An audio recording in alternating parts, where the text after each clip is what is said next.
Well, welcome back, everyone, to our summer wellness series. We are nearing the end of our series, just a couple of episodes left. But as always, we are thankful that you have tuned in. We hope that you have gleaned lots of different next steps for you as we've kind of unpacked all of these different wellness topics from GI health to mental health to specific things like Lyme and mold and mycotoxins. But today we have a special segment because we are going to hone in on a pediatric spotlight. And as always, for you as adults, we want to focus on you as parents and tell you you may have a practitioner that you're working with or a doctor that you love. But when it comes to our kids, especially at mama bears, it's so important to us to have the right people and the right information. And so, again, I just ask you to listen in to what our guest has to say today. Find yourself in that scenario or your kids, and just discern what you're feeling intuitively or prayerfully to do as a next step for your kids. We're going to be talking about just overall immune health for children and some things, some trends that we're seeing in our culture today that just weren't there years ago. So we're so excited to have another one of my fellow coworkers from longevity. Her name is Cristina McMullen. She has 4 kids, and I'm going to tell you a little bit about Cristina, and then we'll get going to this great conversation you're going to absolutely love.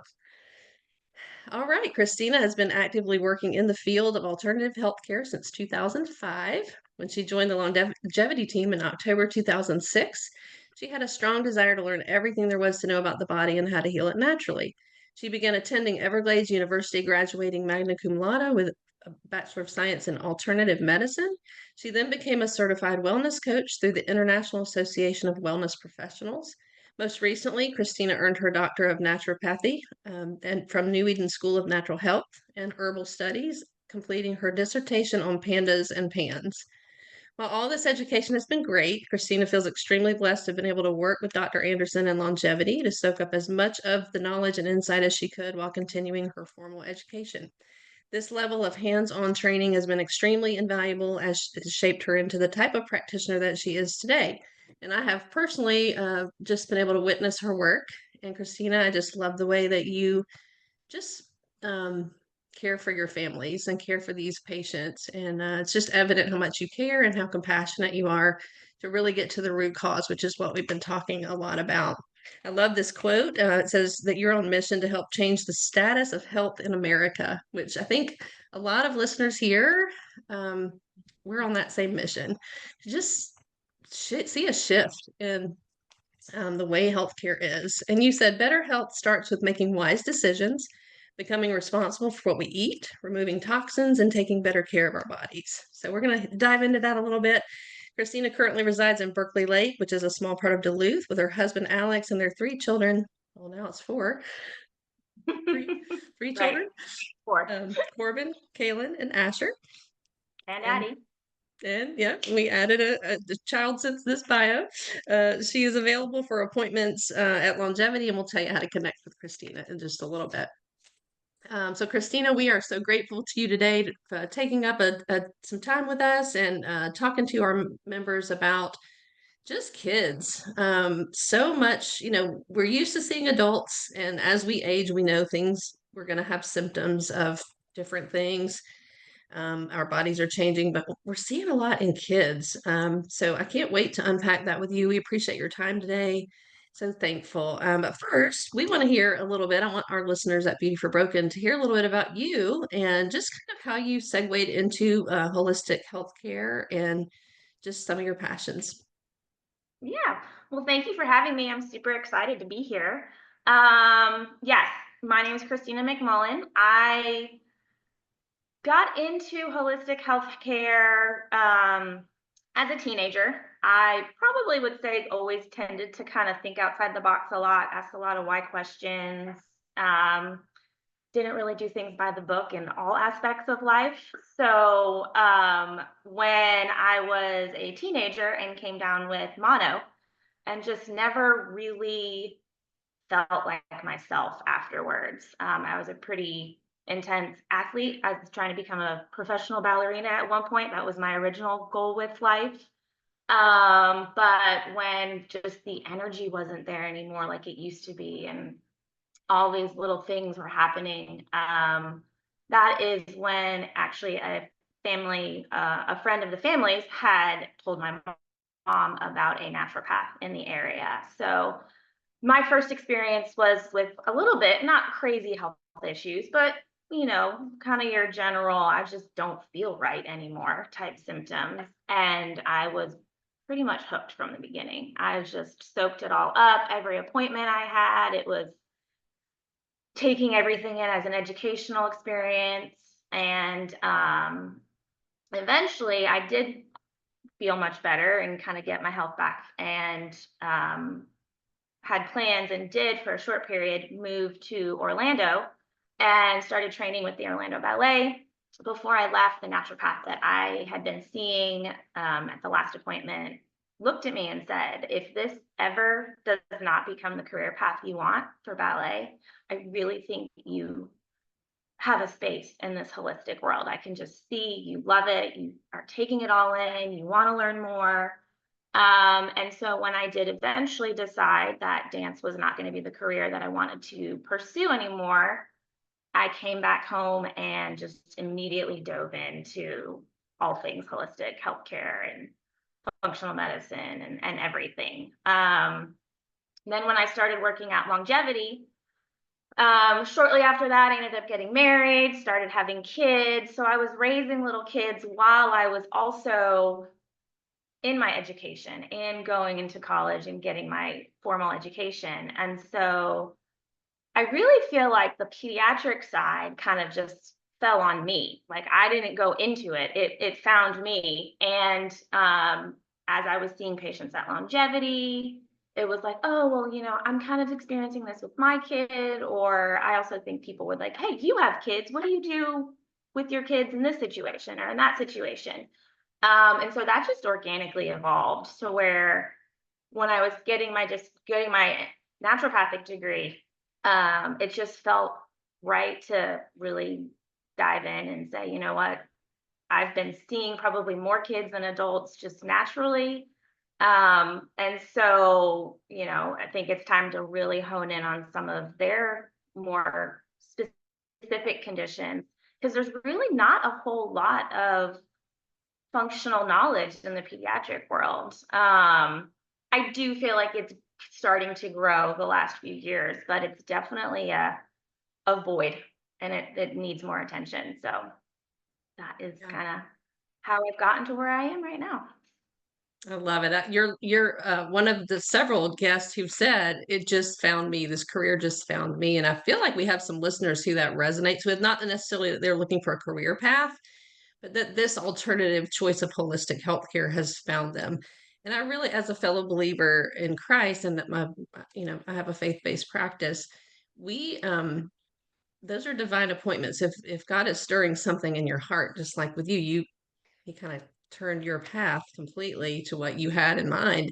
If he's stirring something in you to not necessarily pursue it as a career, but to just look at through a different lens, especially for our kids. And like you said, I love, Christina, how you keep up with the research. You keep up with the current trends. You love to learn, and you're constantly seeking out that knowledge for what's happening now. Let's segue into that. What if you're, you see a lot of kids every week, and a lot of adults too. But tell me some of the trends you're seeing with kids and just health issues that we weren't seeing before.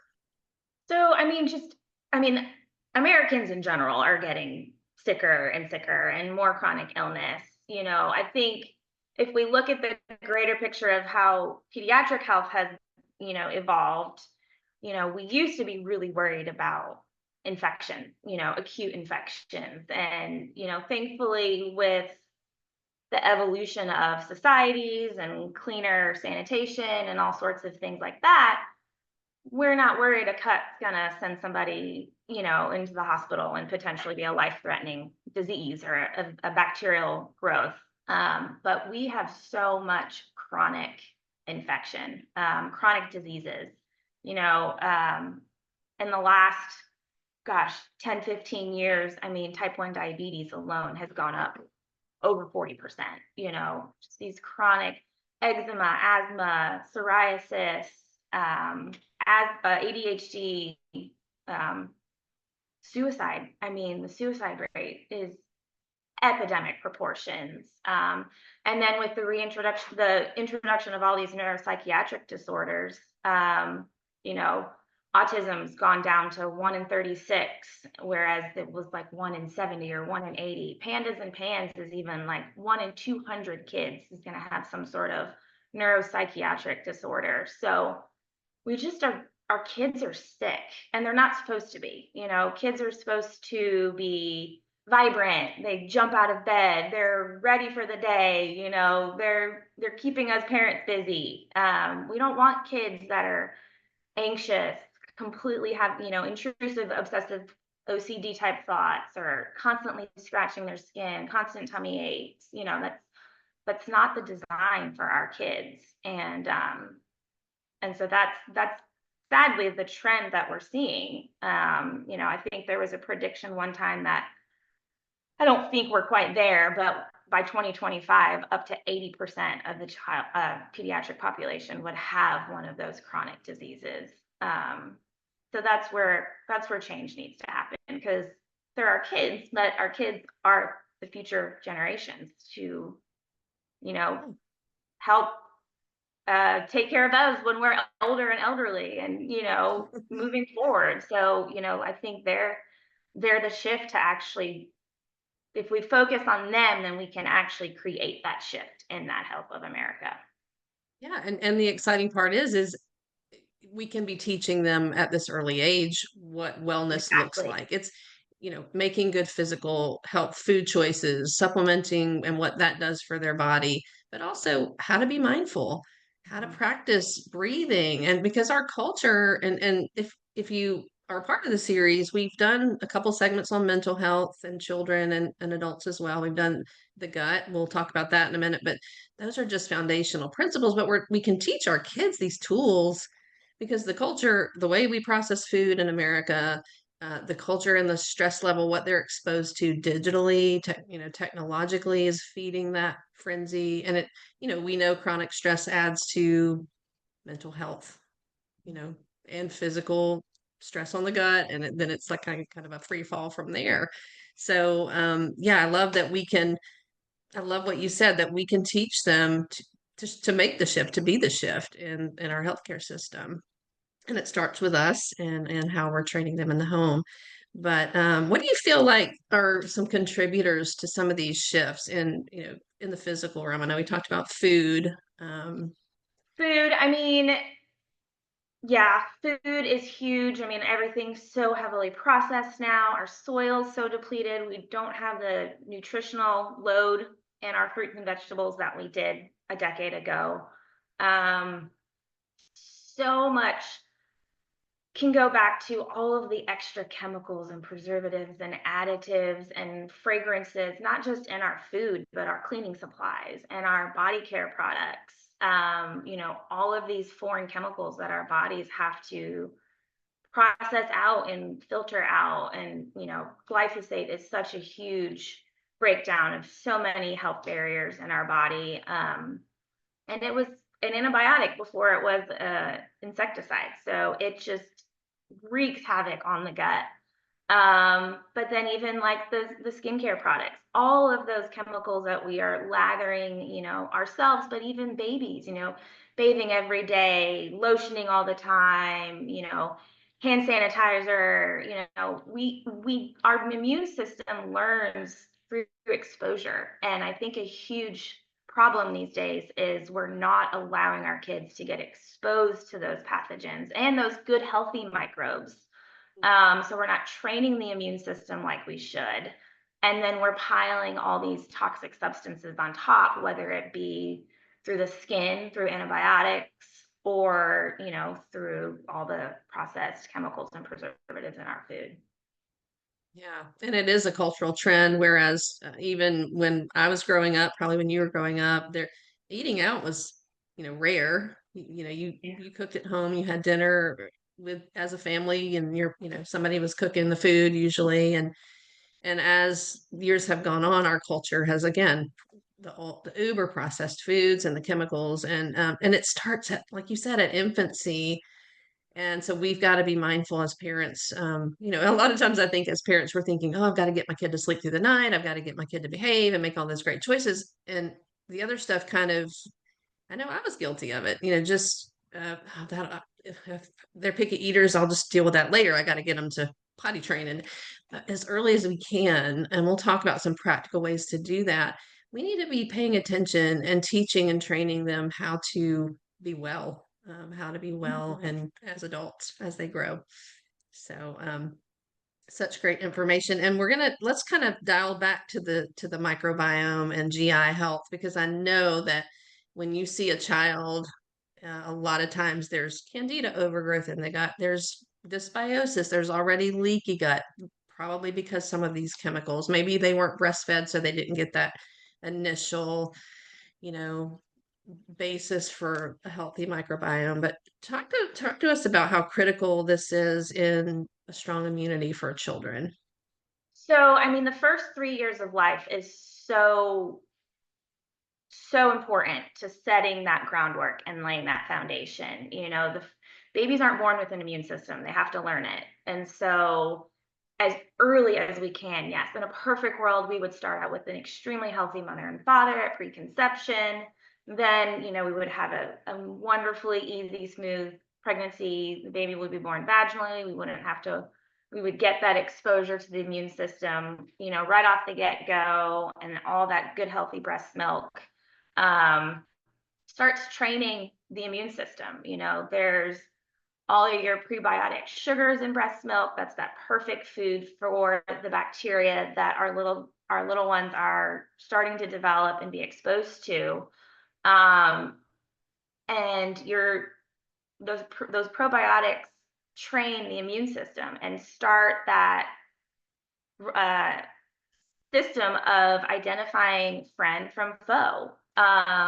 And so the more we can allow the body to just naturally be exposed to different things and learn how to fight through the unwanted pathogens, and then creating that resilience.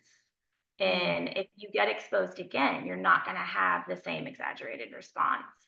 Um, So the gut is teaching the body how to do that in those first few ages of life. And if we have dysbiosis from the get go, that whole pathway is not going to come online properly. And so it just trickles down from there. Once a child's 3, over 80% of their immune system is pretty much set up from that gut microbiome.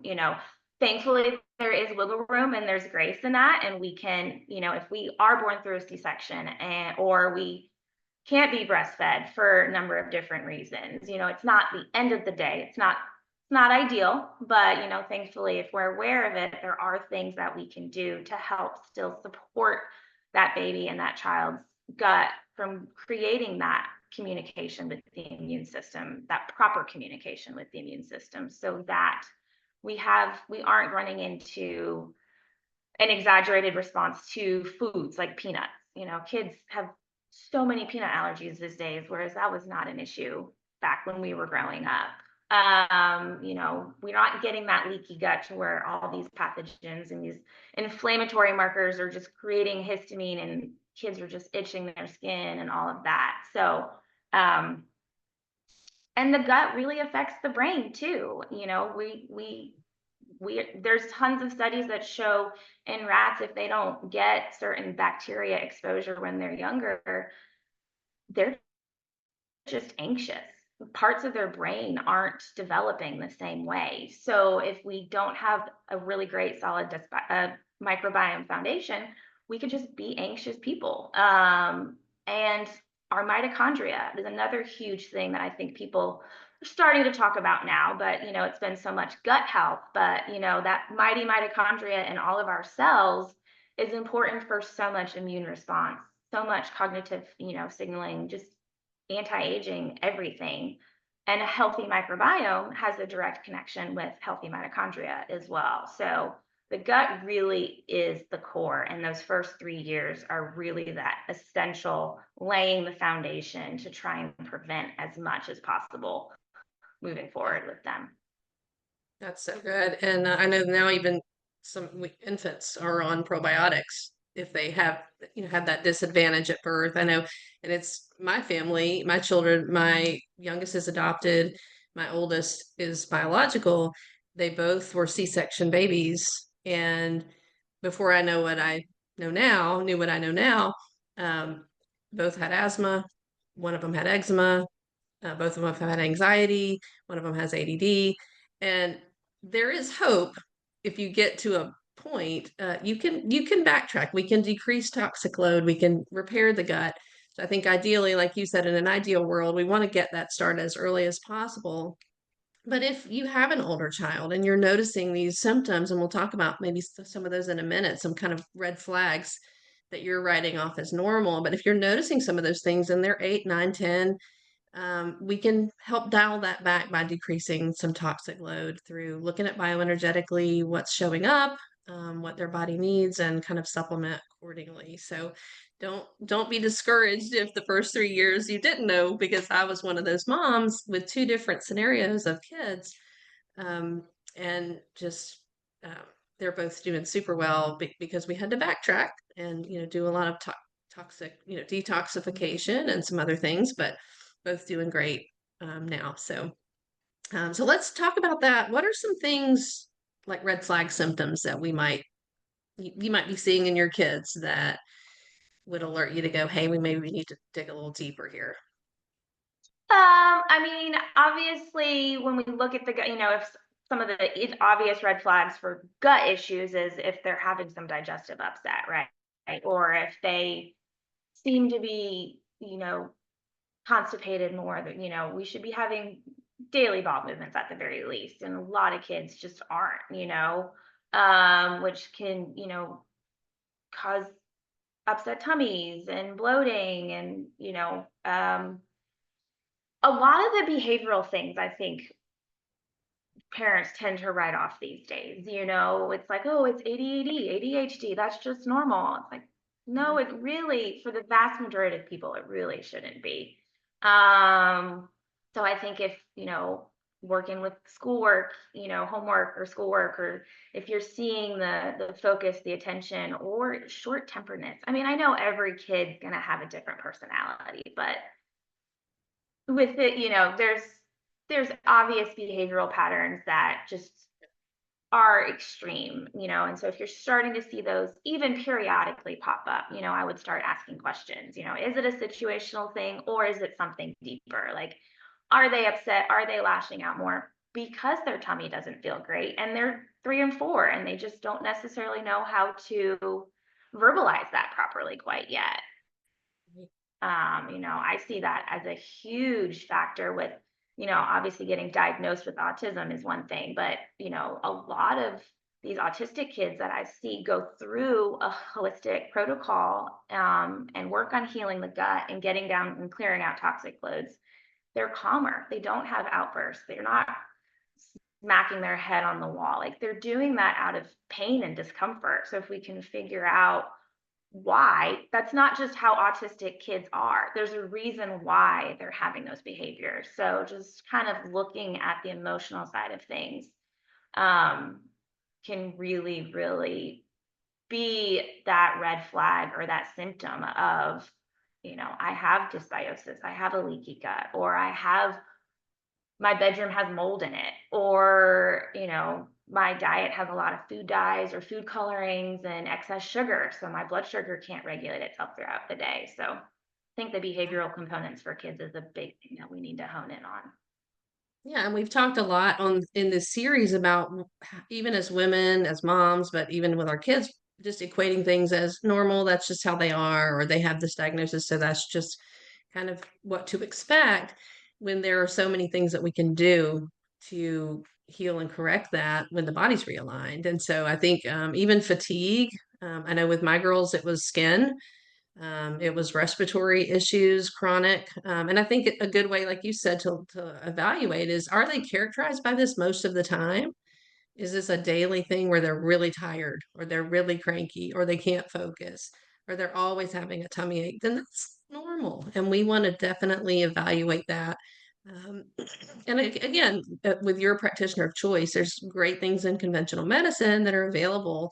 But when we're talking medicine, we're talking root cause. So we want to get to the bottom of not just not just treat the symptom, but get to the bottom of why they're even having the symptom to begin with.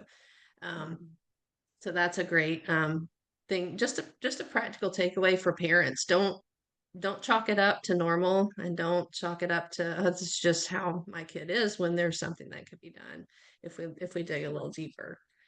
Um, so Christina, as we're talking about immune health, we've kind of talked about what all that encompasses. It's not just keeping them from getting sick all the time. It's Right. their microbiome, it's their mental health, their immune system's connected to all of that. So what are some ways that just starting steps, next steps parents might take to just get the immune system and the gut in order? I mean, it always sounds so much easier than it is. Like you could say it so easily, and then actually implementing it is always the hard part. But I mean, it always goes back to so much of just the core. I mean, we need to be sleeping. Kids need their rest. Lack of sleep can completely throw off a microbiome, completely independent of the foods. Food gets all the attention. Which it should. It's what's got the most contact in our mucosal lining. It's what's interacting with our intestinal barrier all the time. So, you know, trying to have as clean of a diet, away from the uh, non-organic. I love the environmental working group. Everything doesn't have to be organic, but trying to really limit those, or make sure the foods that have that higher pesticide residue on them, put your money towards that for the organic side of things. And then, you can let other things kind of not have to be organic.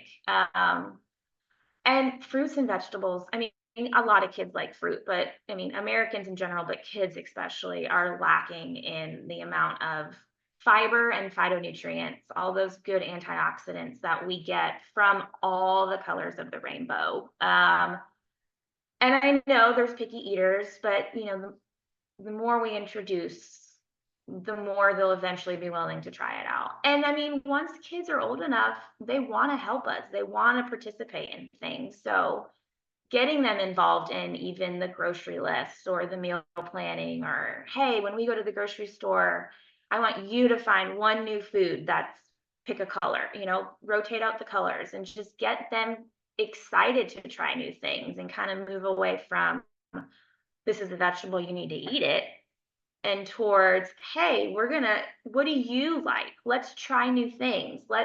And again, I love educating kids. So why are we trying to get all of these different colors from our food, and why is it healthy for us? And kids love superheroes, especially little boys. So including, these are your gut heroes, as I've heard them called before. These are the things that are going to make us strong and healthy and help us grow into be the big, you know, rambunctious, fun-loving kids and then adults that we want them to be. But then on the flip side, these are the mischief makers. These are the foods. Let's teach our kids how to read labels. These are the ingredients that are going to hurt you. And no, we don't have to avoid them all the time, but we want to be aware of them, and we want to limit them, and we want to know how they make our individual bodies feel, to where if you had a bag of Doritos, or you had a, snow cone full of red dot number 40, you can teach your kids to be aware of how they feel afterwards too. So yes, they're taking control of their health. They're learning those things. So I think so much foundation that can be educated is the food, for sure. Making sure they're getting that, making sure they're understanding the importance of water. I mean, so many kids are dehydrated as well, so the root of everything is, nourish the body with the right foods and get them involved in that, so that they're excited and they're willing to actually do it. And they know why they need to do it. Getting hydrated, getting the sleep, and moving. I mean, obviously we want kids to be super active. We want them to get out and run. I mean, we all do. And just like, lack of sleep, completely independent of diet, can completely offset your microbiome. Lack of movement or excess movement, so finding that happy medium, can also affect that microbiome aside from whatever somebody is eating. And then that helps with mindset too. We're getting that flood of neurotransmitters when we're out and about. It's regulating our sleep cycle too, because if we're outside, we're getting that sun exposure and helping with that circadian rhythm of serotonin and melatonin.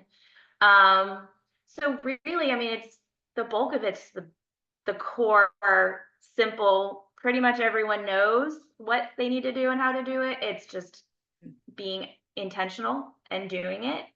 And then going back to environmental working group and just the toxins, trying to clean up our environment as much as possible, get rid of the antibacterial hand sanitizers and or the Lysols and the bleaches that are completely wiping down the microbiome that's naturally found in our homes and on our hands and our skin, and getting our bodies and our immune system to coexist with that and to build that resilience and that relationship. So EWG is a great website to find those lower toxic products for cleaning your house, for shampoos and conditioners and body wash, toothpaste, sunscreens. I mean, all of that, because our skin's our largest organ. So whatever we put on it is going to help or hurt us in our journey towards health. Great tips. And I love, you've said a couple times, we need to teach them why. And for any of us, if we don't know why we're doing something, the motivation is very short-lived. And so when our kids, when we're participating in teaching them and they're doing it, we're telling them why, we're teaching them kind of the why behind it, and then they're feeling better, or they're not as angry, or they're not as irritable, or their tummy feels better, then we can kind of capitalize on that why, and they're bought in, or at least, for the most part. And I also love that you say moderation, because with kids, it's super difficult to go all in and be legalistic. They're never going to buy into that. We don't either. It's not Right. it's not feasible or realistic. And so I think that, if we know we're going to be eating out one night a week, or eating that pizza at a party, or that cupcake, we can plan for that and eat well the other parts of the week, but let our kids know that they can still enjoy some of the fun things that they love, right? Exactly. Yeah. So that's awesome. And I know we didn't talk about this as a potential part of the conversation, but anything you would say about screens and technology? I know when you were talking about getting out and moving, and kids getting movement in, so much of our culture now is, there's so much to do on games or on TV. There's so many options for them to sit and be sedentary. And so we're seeing lots of lack of movement, and lots of not outside getting vitamin D and moving. So anything there that you would want to say? Yeah, I mean, aside from the obvious lack of movement, another thing that I see more and more of when we do some of our testing at the office is kids' adrenal glands are just stressed out and exhausted. And like, you hear that and you're like, why are kids so stressed out? And I think a lot of the screens and a lot of the video games, especially when you get into like older teenagers, when there's more violence potentially and things like that, I think that's the biggest toll. Another big toll, I should say, that it's taking on our bodies is we don't necessarily have to be in a stressful situation. Like, our adrenal glands are our fight or flight response. And our ancestors, they were there because if we're foraging or hunting in the woods and we see a bear, we're going to want our adrenaline to kick in, and we're going to want all this blood flow to go to our extremities so we can run for survival. But that's just what our eyes have to see something, and then our eyes tell our brain how to respond. So we could be watching a screen, we could be watching something that's action packed or a thriller or, in a war type situation. It's not happening to us, but our brain doesn't know that. And so it triggers that immune response, and then we get stuck in that fight or flight response. Yeah. And then we're not in rest and repair mode. And so we can't heal, we can't detox. Our bodies definitely aren't focused on digesting food when we're trying to flee a dangerous situation. So our gut gets affected when we're in that fight or flight state. And so I think that, everyone talks about the dopamine flow in the brain when we are being triggered by all these, but I think it's also taking a major toll on the adrenal system and just keeping our kids in this fight or flight state, which has their anxiety up again, just creates that inflammatory response as well.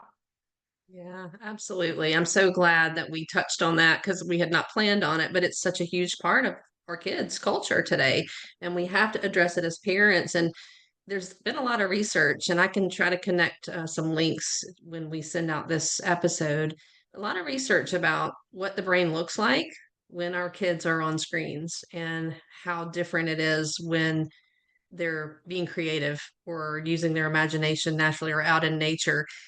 Just sharp contrast. And we're doing them a disservice by not allowing them to cognitively develop, as well as their adrenals being stressed. So I would just step out there and encourage parents to, so I think some of us are intimidated by, oh, that's just the way it is. They're going to be on technology. And so I'll just kind of go with the flow of the culture. But that's a part of our health, our kids' health we have to take back, and Oh, yeah. shift because it is affecting their health in huge ways. And part of the mental health epidemic in kids, I believe, is partially due to screens. So, 1 to 2 hours at the most a day is plenty. Encourage them to use their gifts and get out in nature and do things as a family, play games as a family, create some spaces where screens aren't involved. I think that's just a healthy balance for moving forward in the health of our kids. So, all right, I know we could talk about this all day. We could dig into so many topics, Cristina.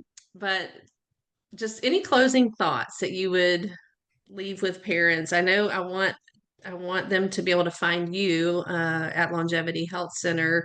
And of course, I always link to our website. If you want to schedule your kids with Cristina for bioenergetic testing, you can talk about that a little bit, Cristina, what that might entail for those who might not know what that is and what you do there. But any other closing thoughts? Well, if you wanted me to touch on the testing, I will Yeah. very quickly, just because I do think it's a great modality for kids.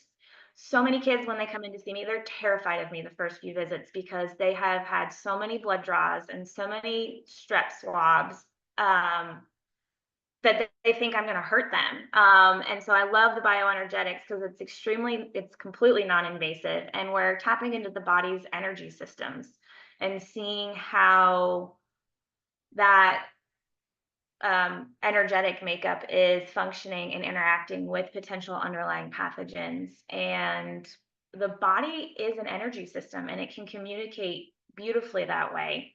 And so with the scans that we run, we're basically talking with the body and seeing if there are organs that are inflamed or stressed, or if we have underlying pathogens. And it takes, you know, call it 10-15 minutes tops to run all of the tests.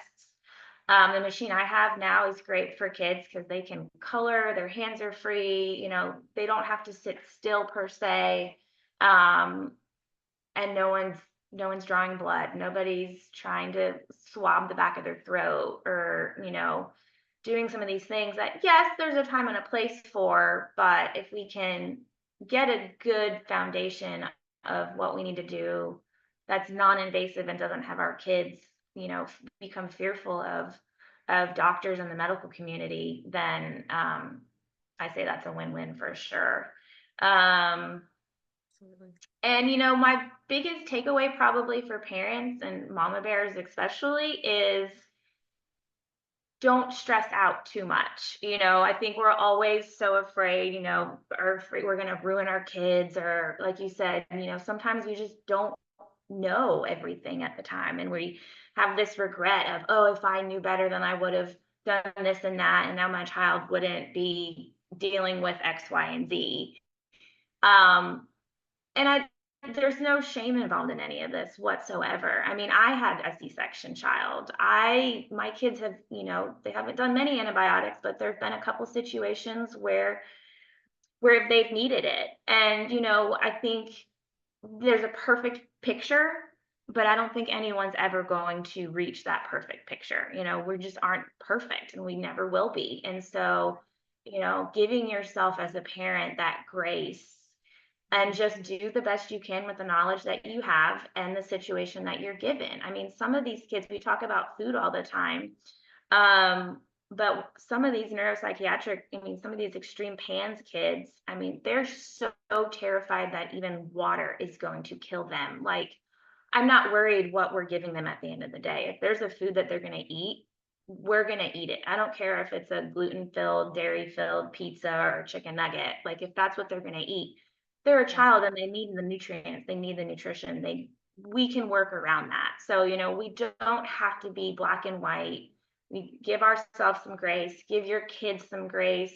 Know that if, they were born a C-section or they were adopted and they don't have, they're getting a formula instead of the breast milk, we've come a long way and we know that there's things that we can supplement then, if we know then. But if not, I mean, there's still a lot of things we can do later on in life. It might be a little bit more of an uphill battle, but we can get there. And so I think that would be the biggest takeaway, I would say, is, clean out as much as you can, involve them so that we can train them up to know the why so that they're motivated to do it. But don't, don't beat yourself down if something didn't go ideally in the beginning, at any point, because it's going to happen to all of us, to everyone. But there's a toolbox and there's stuff that we can do to mitigate that and to get everything back to where it's close to where it needs to be for, optimal health moving forward. Yeah, I see why we love Christina. She's talking to us about grace. And I think we all in this day and time have to extend that. God extends it to us. His grace is sufficient, but we have to extend it to ourselves and just say, hey, let's start where we are. Let's begin as we mean to go. And just like we said at the beginning of this episode, if you feel like all of a sudden you've been placed here for a reason and your kids are older, start there and we can still help. The bioenergetic testing can tell us a lot. And I mean, we see adults at longevity that have never had this kind of testing and their toxic load has, over 30, 40, 50 years, we're backtracking. So you're still at just such an advantage with your kids to just not only teach them the way in a healthier way, but to get ahead of their toxic load bucket filling up. And their load is not near as high as ours.